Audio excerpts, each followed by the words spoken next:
Selamat datang di channel Berita Suara. Sebelum menonton video ini alangkah baiknya subscribe dan like channel ini terlebih dahulu.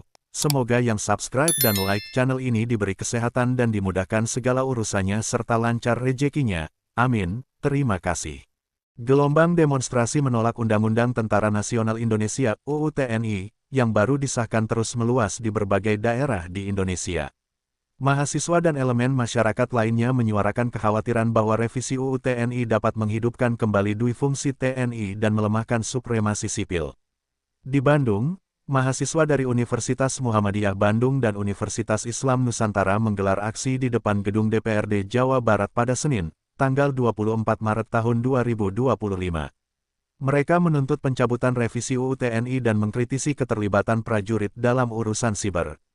Demonstrasi serupa terjadi di berbagai kota lain, termasuk Surabaya, Makassar, Mataram, Palangkaraya, Semarang, dan Lumajang.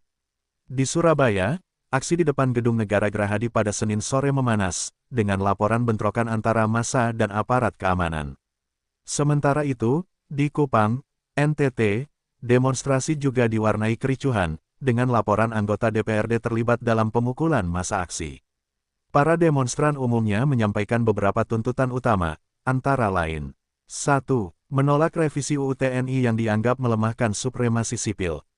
2. Menolak keterlibatan TNI dalam ranah sipil dan operasi militer selain perang, terutama dalam urusan siber. 3. Menuntut pembubaran komando teritorial. 4. Menuntut penarikan militer dari semua wilayah Papua.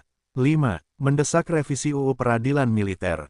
6. Mengembalikan TNI ke barak dan mencopot TNI dari jabatan-jabatan sipil. Situasi di beberapa lokasi demonstrasi dilaporkan memanas, dengan bentrokan antara demonstran dan aparat keamanan, serta penangkapan sejumlah peserta aksi. Di Surabaya, misalnya, dilaporkan 25 demonstran ditangkap polisi setelah aksi berakhir ricuh pada Senin malam. Gelombang protes ini menunjukkan kekhawatiran luas di kalangan masyarakat terhadap potensi kembalinya peran ganda TNI dalam kehidupan sipil dan politik Indonesia. Demo menolak revisi UU TNI masih terus berlanjut dengan eskalasi yang semakin meningkat di beberapa daerah. Beberapa perkembangan terbaru mencakup: 1. Bentrokan di berbagai kota. Surabaya, bentrokan terjadi di depan Gedung Negara Gerahadi. Polisi membubarkan massa dengan gas air mata setelah mereka mencoba menerobos barikade. Sebanyak 25 orang dilaporkan ditangkap. Kupang, NTT, aksi demo diwarnai insiden pemukulan terhadap massa aksi oleh anggota DPRD, yang kemudian viral di media sosial. Makassar, ribuan mahasiswa dari berbagai kampus turun ke jalan, memblokir beberapa ruas jalan utama. Polisi mengamankan beberapa orang yang dianggap sebagai provokator. 2. Sikap pemerintah dan DPR. Pemerintah melalui Menteri Pertahanan dan Panglima TNI menyatakan bahwa revisi UU TNI bertujuan untuk memperkuat ketahanan nasional, bukan menghidupkan dui fungsi TNI. DPR juga mengklaim revisi ini masih dalam tahap evaluasi dan bisa mengalami perubahan sesuai aspirasi masyarakat. Namun, berbagai kelompok masyarakat sipil, termasuk akademisi dan organisasi HAM, menolak argumen tersebut. Mereka khawatir revisi ini justru membuka peluang TNI terlibat lebih jauh dalam urusan sipil dan membatasi kontrol demokratis terhadap militer. 3. Reaksi tokoh publik. Mantan Panglima TNI Andika Perkasa menilai perlu ada pembahasan lebih dalam sebelum revisi ini diterapkan. Mantan Presiden Susilo Bambang Yudhoyono (SBY) mengingatkan pentingnya menjaga profesionalisme TNI agar tidak kembali ke era Orde Baru. Aktivis HAM Haris Ashar dan Kontras mengecam revisi ini sebagai langkah mundur bagi demokrasi Indonesia. 4. Gelombang aksi susulan. Kelompok mahasiswa dan aktivis merencanakan aksi lanjutan di Jakarta dengan target demonstrasi besar di depan DPR RI pada akhir Maret tahun 2025. Mereka juga menyerukan mogok nasional jika tuntutan mereka tidak dipenuhi. Gelombang demonstrasi menolak revisi Undang-Undang Tentara Nasional Indonesia (UU TNI) terus berlanjut di berbagai daerah di Indonesia. Mahasiswa dan elemen masyarakat sipil menyuarakan kekhawatiran bahwa revisi tersebut dapat menghidupkan kembali dui fungsi TNI dan melemahkan supremasi sipil. Di Jakarta, aksi unjuk rasa berlangsung di depan gedung DPR pada Kamis, tanggal 20 Maret tahun 2025. Para demonstran mempersoalkan pembahasan RUU TNI yang dianggap tidak transparan dan menuntut pembatalan pengesahannya. Di Surabaya, demonstrasi di depan Gedung Negara Gerahadi pada Senin, tanggal 24 Maret tahun 2025, berakhir ricuh. Polisi membubarkan massa dengan gas air mata setelah mereka mencoba menerobos barikade, dan 25 orang dilaporkan ditangkap. Di Bandung dan Sukabumi, mahasiswa kembali menggelar aksi menolak UU TNI yang baru disahkan. Mereka menuntut pencabutan undang-undang tersebut karena dikhawatirkan dapat mengaktifkan kembali dui fungsi TNI.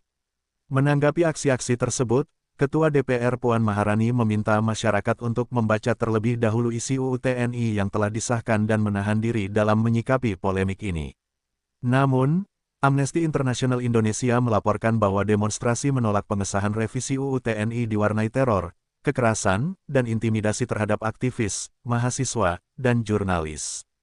Mereka mendesak pemerintah untuk menghormati hak-hak sipil dan politik warga negara. Situasi ini menunjukkan ketegangan yang meningkat antara pemerintah dan masyarakat sipil terkait revisi UU TNI. Perkembangan lebih lanjut diharapkan dapat memberikan solusi yang menghormati prinsip-prinsip demokrasi dan supremasi sipil. Gelombang demonstrasi menolak revisi Undang-Undang Tentara Nasional Indonesia (UU TNI) yang baru disahkan terus berlanjut di berbagai daerah di Indonesia. Mahasiswa dan elemen masyarakat sipil menyuarakan kekhawatiran bahwa revisi tersebut dapat menghidupkan kembali dui fungsi TNI dan melemahkan supremasi sipil. Perkembangan terbaru, Surabaya, pada Senin, tanggal 24 Maret tahun 2025, aksi unjuk rasa di depan Gedung Negara Gerahadi berakhir ricuh. Polisi membubarkan massa dengan gas air mata setelah mereka mencoba menerobos barikade, dan 25 orang dilaporkan ditangkap. Bandung dan Sukabumi, mahasiswa kembali menggelar aksi menolak UU TNI yang baru disahkan. Mereka menuntut pencabutan undang-undang tersebut karena dikhawatirkan dapat mengaktifkan kembali dui fungsi TNI. Kupang, NTT, demonstrasi penolakan UU TNI di Kupang sempat diwarnai kericuhan. Dalam insiden tersebut, anggota DPRD diduga terlibat dalam pemukulan massa aksi, yang kemudian viral di media sosial. Tuntutan utama demonstran, 1. Menolak revisi UU TNI yang dianggap melemahkan supremasi sipil. 2. Menolak keterlibatan TNI dalam ranah sipil dan operasi militer selain perang, terutama dalam urusan siber. 3. Membubarkan komando teritorial. 4. Menarik militer dari semua wilayah Papua. 5. Merevisi UU Peradilan Militer. 6. Mengembalikan TNI ke barak dan mencopot TNI dari jabatan-jabatan sipil. Sikap pemerintah dan DPR. Menanggapi aksi-aksi tersebut, Ketua DPR Puan Maharani meminta masyarakat untuk membaca terlebih dahulu isi UU TNI yang telah disahkan dan menahan diri dalam menyikapi polemik ini. Reaksi tokoh publik, mantan Panglima TNI Andika Perkasa menilai perlu ada pembahasan lebih dalam sebelum revisi ini diterapkan. Mantan Presiden Susilo Bambang Yudhoyono (SBY) mengingatkan pentingnya menjaga profesionalisme TNI agar tidak kembali ke era Orde Baru. Aktivis HAM Haris Azhar dan Kontras mengecam revisi ini sebagai langkah mundur bagi demokrasi Indonesia. Gelombang aksi susulan, kelompok mahasiswa dan aktivis merencanakan aksi lanjutan di Jakarta dengan target demonstrasi besar di depan DPR RI pada akhir Maret tahun 2025. Mereka juga menyerukan mogok nasional jika tuntutan mereka tidak dipenuhi. Situasi terus berkembang, dan tampaknya, perdebatan soal revisi UU TNI ini masih akan berlangsung lama. Perkembangan terbaru mengenai demonstrasi menolak revisi Undang-Undang Tentara Nasional Indonesia (UU TNI) menunjukkan bahwa aksi protes terus meluas di berbagai daerah. Berikut adalah beberapa informasi terkini. Gugatan ke Mahkamah Konstitusi. 2 hari setelah disahkan oleh DPR pada Sabtu, tanggal 22 Maret tahun 2025, UU TNI langsung digugat ke Mahkamah Konstitusi oleh 7 orang yang menilai undang-undang tersebut kontroversial dan berpotensi melemahkan masyarakat sipil. Aksi demonstrasi di berbagai daerah. Surabaya, demonstrasi di depan Gedung Negara Gerahadi pada Senin, tanggal 24 Maret tahun 2025, berlangsung ricuh. Massa aksi yang menamakan diri, warga sipil, menolak UU TNI yang baru disahkan, khawatir bahwa undang-undang tersebut memberikan kewenangan berlebihan kepada TNI. Polisi membubarkan massa dengan gas air mata setelah terjadi pelemparan bom molotov, batu, kayu, dan petasan. Sebanyak 25 demonstran dilaporkan ditangkap. Bandung, mahasiswa dari Universitas Muhammadiyah Bandung dan Universitas Islam Nusantara menggelar aksi di depan gedung DPRD Jawa Barat. Mereka menuntut pencabutan revisi UU TNI dan mempersoalkan keterlibatan prajurit dalam urusan siber, yang dianggap mengancam ranah sipil. Sukabumi, ratusan mahasiswa menggelar aksi di depan DPRD Kota Sukabumi, menyuarakan penolakan terhadap UU TNI yang baru disahkan. Mereka menuntut pencabutan undang-undang tersebut karena dikhawatirkan dapat mengaktifkan kembali dui fungsi TNI. Lumajang, demonstrasi menolak UU TNI diwarnai aksi saling dorong antara peserta aksi dan petugas keamanan. Ketua DPRD Lumajang menemui peserta aksi dan menegaskan pentingnya dialog dalam menyelesaikan permasalahan ini.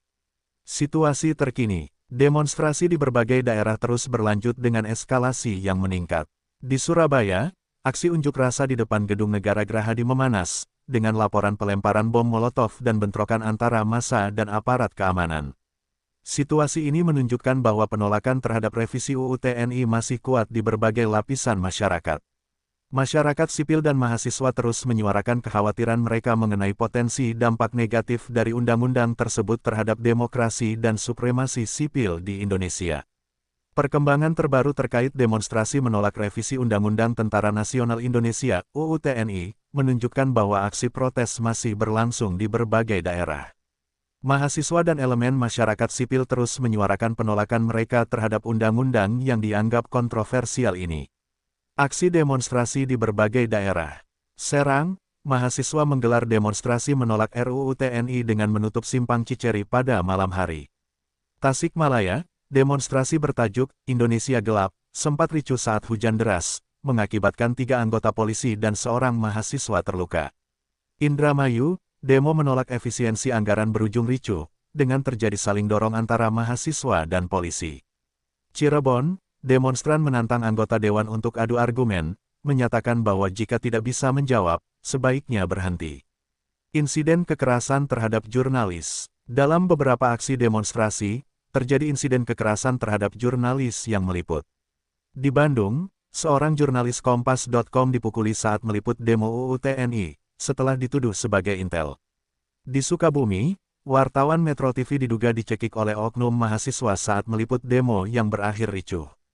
Korban luka dalam demonstrasi. Di Bandung, tercatat sebanyak 23 orang peserta aksi massa mengalami luka dan dirawat di kampus Universitas Pasundan (Unpas). Jumlah korban kemudian bertambah menjadi 25 orang. Donasi dan bantuan medis dilaporkan dibutuhkan untuk para korban. Tanggapan pemerintah daerah. Wali Kota Bandung, Farhan, memberikan pernyataan terkait demo yang berakhir ricuh di wilayahnya. Sementara itu, Polrestabes Bandung menyelidiki insiden pembakaran bank yang terjadi saat demo menolak RUU TNI. Situasi terkini, demonstrasi di berbagai daerah masih berlangsung, dengan eskalasi yang bervariasi. Beberapa aksi berjalan damai, sementara lainnya berujung pada bentrokan dan penangkapan. Masyarakat sipil dan mahasiswa terus menyuarakan kekhawatiran mereka mengenai potensi dampak negatif dari revisi UU TNI terhadap demokrasi dan supremasi sipil di Indonesia. Catatan, informasi di atas disadur dari berbagai sumber berita terpercaya dan laporan lapangan hingga tanggal 25 Maret tahun 2025. Situasi dapat berkembang sewaktu-waktu, sehingga disarankan untuk selalu mengikuti update terbaru dari sumber berita resmi.